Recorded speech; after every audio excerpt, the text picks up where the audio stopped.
ఒక అడవిలో ఒక సింహం ఉండేది. ఆ అడవిలోనే ఒక చిట్టెలుక కూడా నివాసం ఉండేది. ఒకనాడు సింహం చెట్టు కింద హాయిగా పడుకుంది. పక్కనే కన్నంలో ఉన్న చిట్టెలుక అటూ ఇటూ పరుగెడుతూ సింహం కాలుకు తగిలింది. సింహానికి చాలా కోపం వచ్చింది. వెంటనే సింహం లేచి పంజాతో ఎలుకను పట్టుకుని, నేను మృగరాజును, నా నిద్రకు భంగం కలిగిస్తావా? నిన్నేం చేస్తానో చూడు అని గర్జించింది. ఎలుక భయంగా, మృగరాజా, నన్ను ప్రాణాలతో విడిచిపెట్టు, ఎప్పుడైనా నీకు ఉపకారం చేస్తాను అని వేడుకొంది.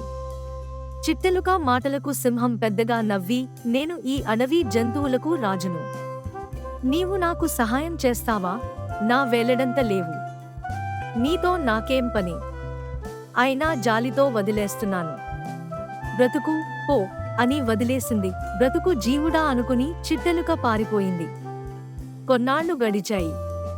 ఒకనాడు సింహం వేటగాడి వలలో చిక్కింది.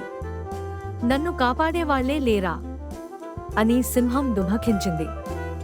అటువైపు పరుగెడుతున్న ఎలుక సింహాన్ని చూసి తనకు ప్రాణదానం చేసిన సింహంతో, అయ్యో మృగరాజా, ఎంత ఘోరం జరిగింది, మీరేం భయపడకండి, నా పళ్లతో వలను కొరికేస్తాను అని వల తాళ్లను గబగబా కొరికింది.